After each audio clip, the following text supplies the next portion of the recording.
here we go. Okay, so here again, we're going to look more into, we're going to look at functions more. I mean, we did see already that you can define functions using relations. I mean, correspondence diagrams, it's not really precise, but it is a nice visual aid, so to say. We have seen that. But we can also work with graphs. I mean, you kind of can guess that, because what is a graph? A graph is just a collection of points plotted in the plane, right? Take any collection of points, plot them in the plane, you get a graph. But we know relations, right? That's a collection of plotted points. So from a relation, we can get a graph. And you actually could go the other way. You could, from any graph, get a relation, theoretically. I mean, from most graphs, the relation would have infinitely many points, and I would not want to list all those points. I mean, there are other ways to get around that. I didn't go into it, but we're not going to worry about that. But basically what I'm trying to say is, from every relation, you can get a graph, and from any graph, you get a relation. Hence, you could define a function using a graph. You could get a function from a graph, that is. Not every graph is going to give us a function, though. But how do we know which graphs are going to give us functions? Well, that's where this vertical line test comes into play. And let me just say this. What we've been dealing with so far was stating y as a function of x. I'm not sure if I was clear about that, and I am sorry if I wasn't. We always had y as a function of x.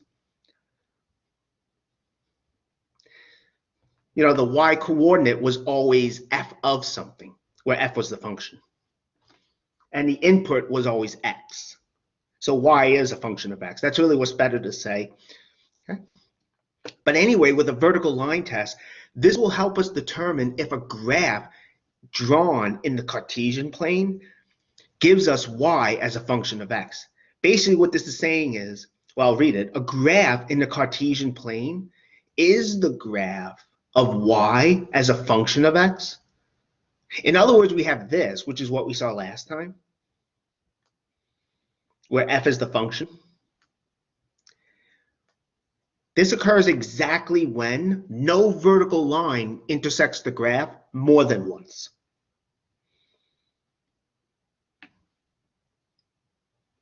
You could have a vertical line. You could have vertical lines that never intersect the graph. That's okay. You just can't have a vertical line that intersects the graph more than once. That's a no-no.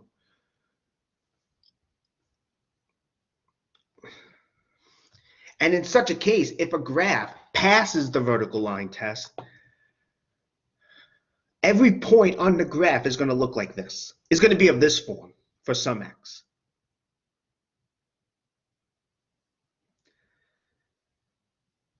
And in such a case, the corresponding relation also gives us a function, gives us y as a function of x. You know, we've seen this before.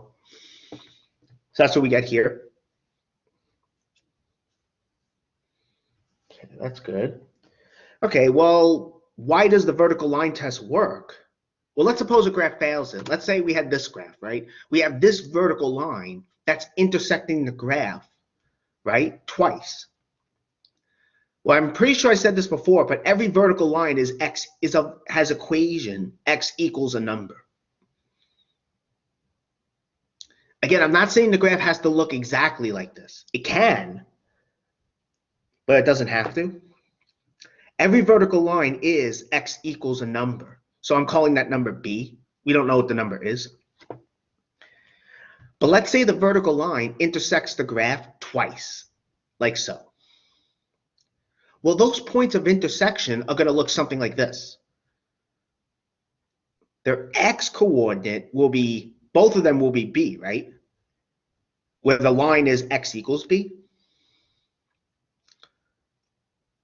Well, on the graph then, you're going to have 2 points with the same x coordinate. Well, that can't happen, right? It can't happen if that's a function, because then from this point, you would have f of b would equal c over here. From this one, though, you would have f of b would equal a. So in other words, the function would send something to more than, the function would have an input with two different outputs. Remember, that can't happen in a function. You know, we just saw on the worksheet as well, that can't happen. So if it intersects the graph more than once, you're going to get two different ordered pairs with the same x coordinate, which again, we know can't happen, right? Because then the function would be sending a number, an input, to two different outputs, which is impossible. Okay? I mean, I'm not going to ask you to explain why the vertical line test works on a test or quiz or whatever, but you know, I figured it wouldn't hurt to give you an idea as to why this test works. Okay. All right, so what are some examples of graphs that give us functions? Well, any non-vertical line, right? Any non-vertical line is the graph of a function. In particular, we know that any non-vertical line is going to look something like this. The equation of it will look something like this, where m and b are numbers, constants, that is. Right? So here we can get a function from x. We can define y as a function of x. A circle, however, cannot. Right? Let me actually drawing a vertical line. That might help. So for, wait, let me change the color.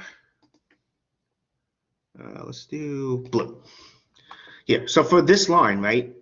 Hopefully you can see if I try and draw any, well, vertical line, you have to use your imagination a bit. You know, you can see that these vertical lines, they're not going to intersect the graph more than once. Okay? And that's okay. That's good, actually. Whereas with a circle, though, yes, there's a vertical line here that never intersects the graph. There's another one here. But notice we have a vertical line which intersects the graph twice. In fact, we have a few of them. And that's a no-no. So a circle is never the graph of a function.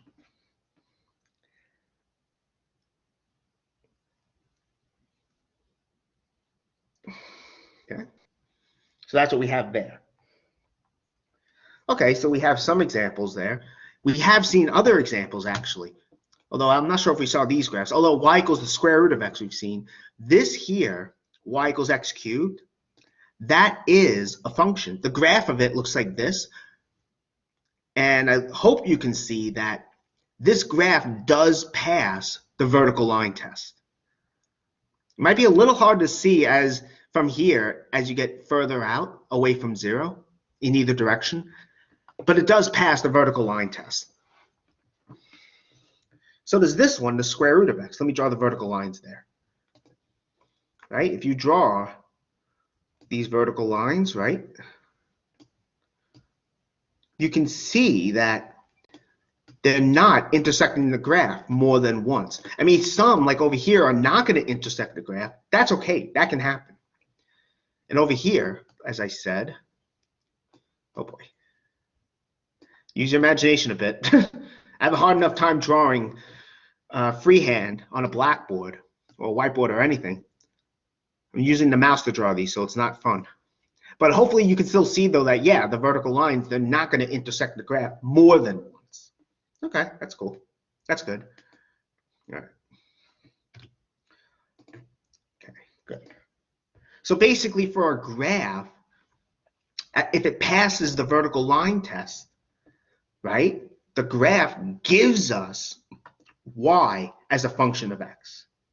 And again, let me just go back to a previous slide. And again, every point is going to look like this. So it's just like with the relation, the x coordinates form the domain. The corresponding y coordinates are the range. You know, the output, that is. So by reading the graph, you can actually get function values. Are there any questions so far?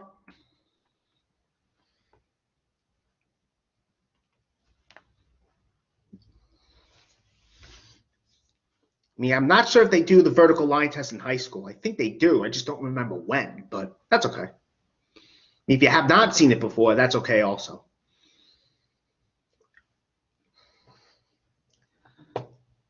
We'll actually see more of these kinds of functions later where you have y equals a polynomial, although this is only one term, in x.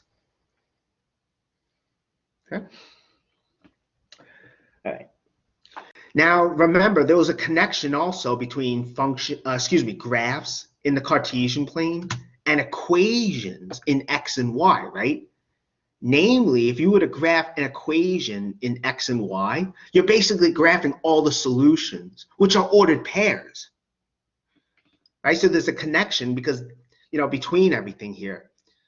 Namely, the set of all solutions to a relation is in fact an ordered pair. Okay, have something listed twice. Let me just get rid of it. There we go. Down twice, so let me just get rid of it. All right, let me just pause the recording.